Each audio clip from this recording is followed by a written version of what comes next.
How did you feel when you first took the Shahada? How did you hear about Islam for the first time? Before you become Muslim, I guess that you were dating, you ate pork, and you also drink alcohol, I guess. Was it difficult for you to stop all this when you become Muslim? I would cross the street if I saw a woman wearing a hijab in London. That's how bad my mind was affected by the media in the UK. If there was a chance to speak to whole non-Muslims in the world, what would you like to say if you had a 1 minute?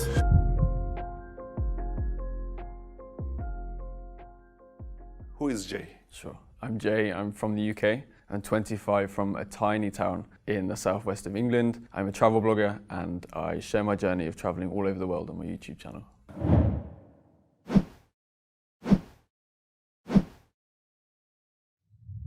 What is the aim of the Jay? Why are you traveling that much? I hopefully, inshallah, will change the negative perceptions about Muslims all across the world. I post on YouTube and my Instagram all the positive things about the culture, the food, the people, the way of life to hopefully change perceptions back in the UK. Back in the UK and America, perceptions about Muslims are incredibly negative and hopefully, inshallah, I will change that. In one of your videos, you said that you love Pakistan and Turkey more than other countries. What is the reason for that? Why Pakistan and Turkey? I think I love Pakistan so much because, again, I never heard anything positive about this country. The main things I heard were terrorism and war and violence. And I went there and all of my expectations were beat. Everyone was so kind, so nice. The food was some of the best I've ever had in the whole world.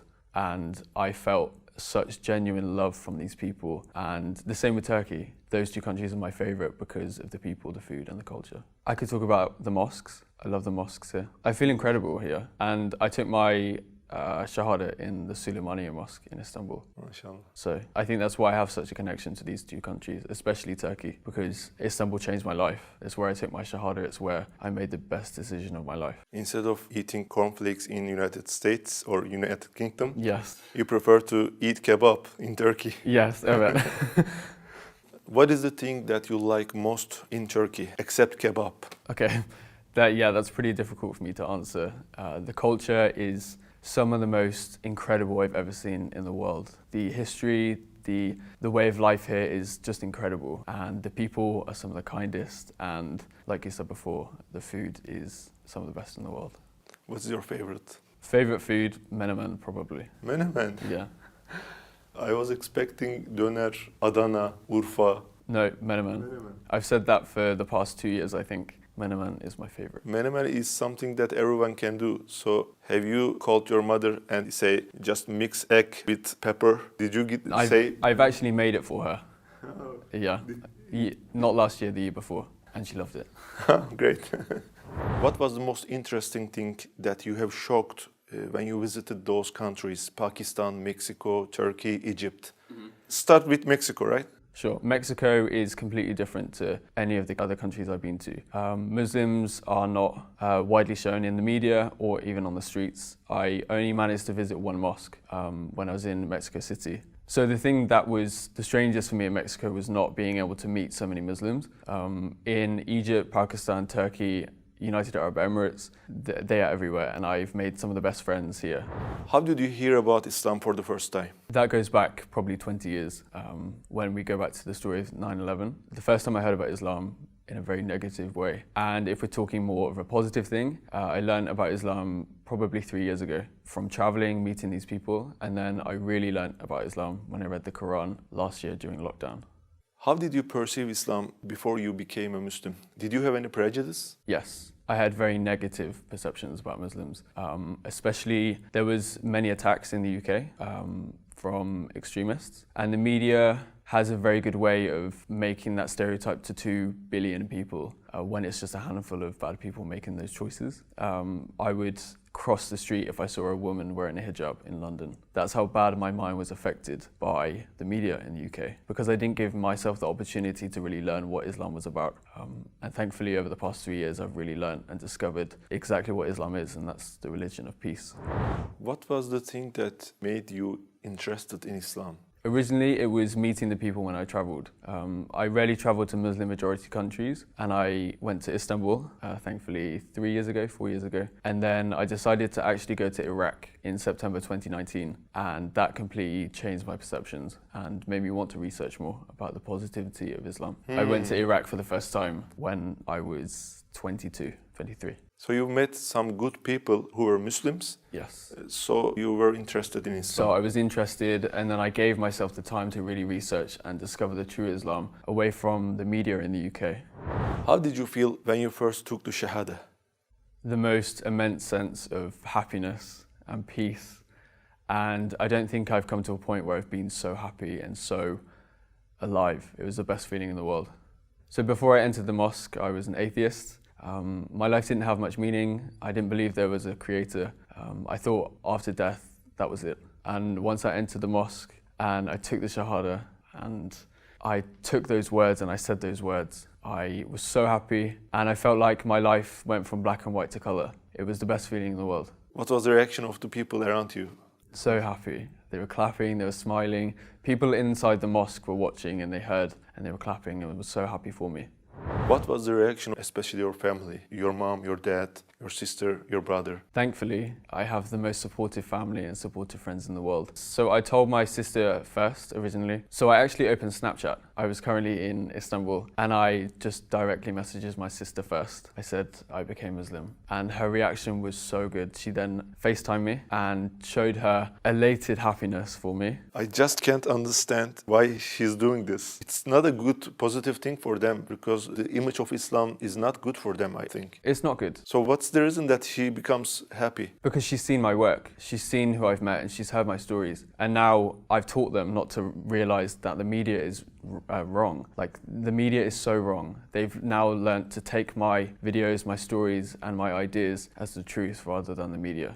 What about your mother, your dad? Yeah, so my dad actually left when I was 1. He moved to Australia, so I haven't actually had contact with him. He doesn't know to this day. But my mum, I called her and I told her over the phone. I actually made a video about that and her reaction. It took me 3 times to actually call her and for her to pick up, and my nerves were...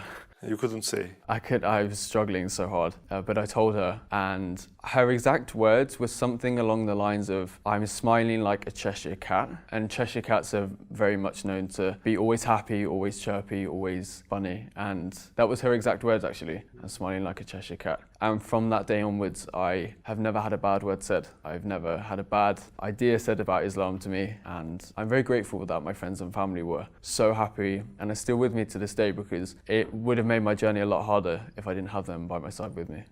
In Islam, we have to pray, we have to fast during Ramadan, and we have some other things. Did any of them seem difficult to you before you become Muslim? Yes, they all seemed incredibly overwhelming.